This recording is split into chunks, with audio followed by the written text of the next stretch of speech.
Thank you, Mr. Chairman, committee members. For the record, my name is Rob Beiswenger, Horseshoe Bend. I represent District 8. So we cover Valley, Custer, Boise, and Elmore counties. This bill here, Senate Bill 1031, and it's been amended a little bit, deals with the public health districts. They made a lot of news a few years ago. Most people didn't know they exist in the state until they started enforcing certain rules during the COVID pandemic. And so I kind of consider myself the COVID cleanup legislator in some ways, some of the stuff I'm working on this year. So this is another effort on that. This bill has passed through committee before, very similar language here.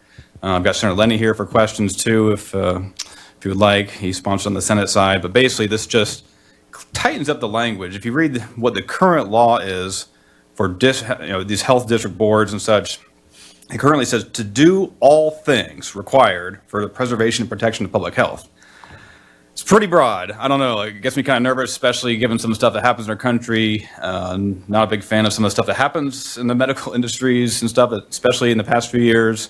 And so the new language we're proposing here is to, and you can read it here in the underlined part, undertake only those actions that are necessary and reasonable for preserving and protecting public health and preventative health and so on, and as supported by scientific evidence. So just want to tighten up a little bit here and have something a little more, I think that'd be more palatable, and honestly just would hold them a little more accountable and not just give them literally to do all things. I mean, I wouldn't, and except from the chairman, I wouldn't give anyone the power to do, all things. So I'm glad you clarified that. Starting to learn how to work this process after 9 weeks of being down here, I guess. So anyway, I'd appreciate your support on the bill and here for questions or compliments. Representative Furman. For a question? Questions in order. Thank you, Mr. Chairman. Representative Beiswenger, I'm really concerned about line 15. 15. And the reason why is because, when I grew up, Pluto was a planet.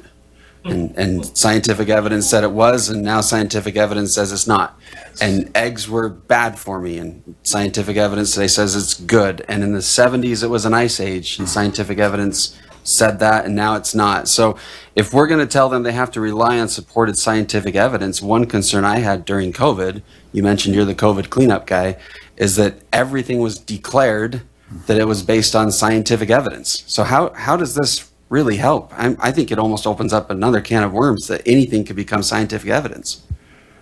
Representative Beiswenger.